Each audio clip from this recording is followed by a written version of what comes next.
Hi everyone. In this clip, what we're going to cover is how to start changing our interface because by default, it's a little hard to work with because as we start moving around, you may find that we've been having to move up and down this interface to find the buttons that we're looking for.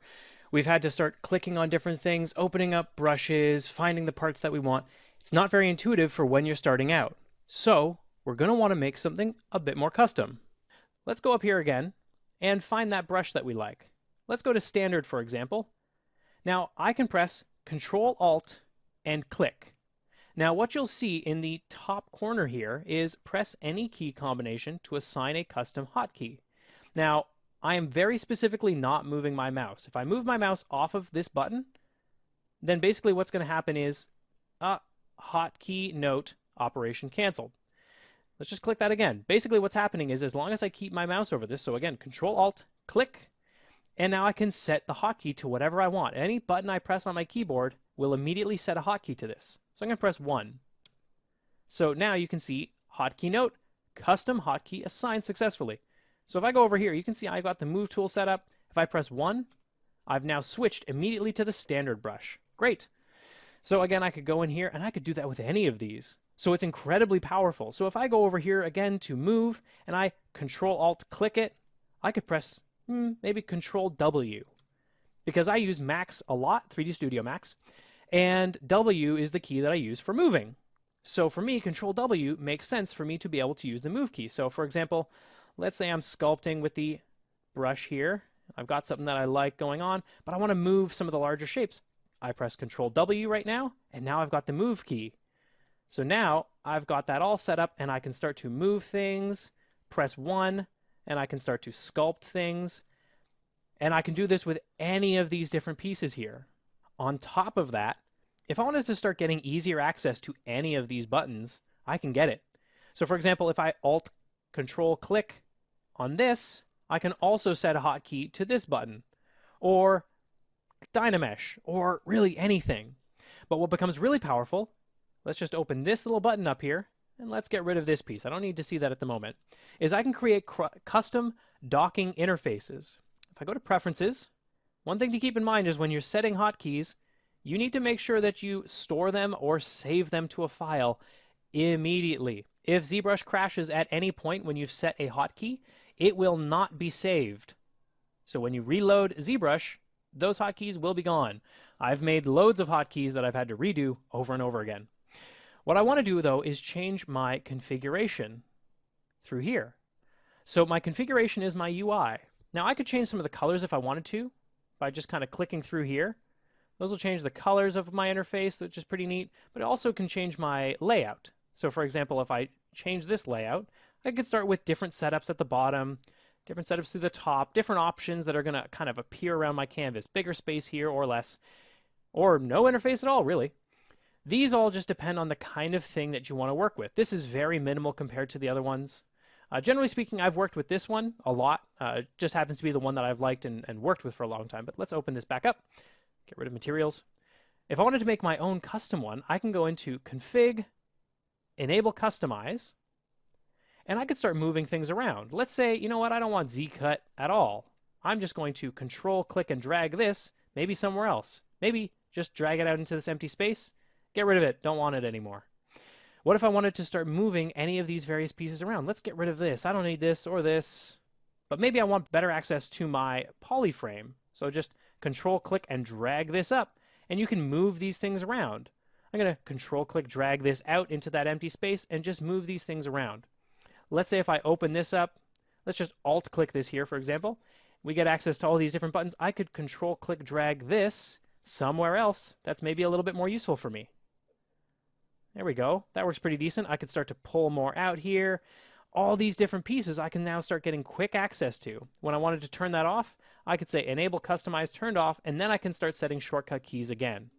This is incredibly powerful. It gives me loads of options for creating a custom user interface. On top of that, I can create custom UI elements such as menus.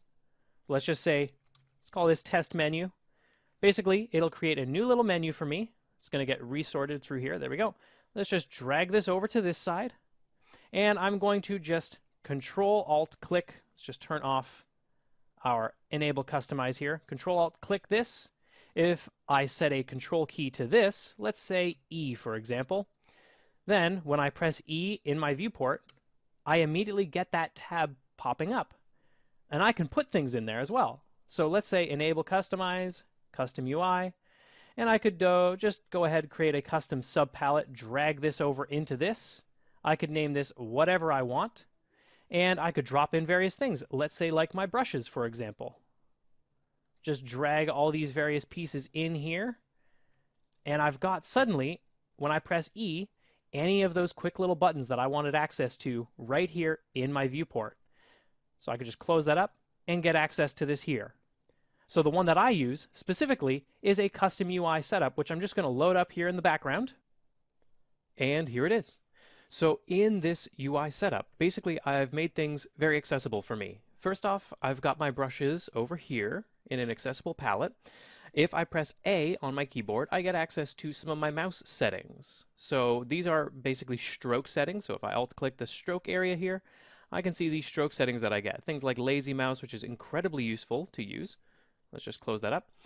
And if I hold Shift Q, then I'm going to get a whole bunch of my array mesh settings and basically geometry options here. So that is under my geometry palette that I've created for myself, and the other is in my mouse quick brush setting menu. And I can put anything that I want into these. If I just pull this open here, you'll see my geometry palette here. I can also grab my quick brush menu option here, just drag it over, and I could place any options that I want in here as well. Loads of great little pieces in this that become very, very useful for me. On top of that, if I press 1, I go to standard brush, 2, clay buildup, 3 is my clay brush, 4 is mallet fast, which is useful for damaging items, 5 is dam standard, H is just my H polish, J is trim dynamic, which is sort of a nice brush for sort of cutting away from surfaces but still keeping them polished. And if I press K, then I get the trim smooth border brush. That creates sort of hard, flat surfaces that sort of allow me to conform to other areas as well.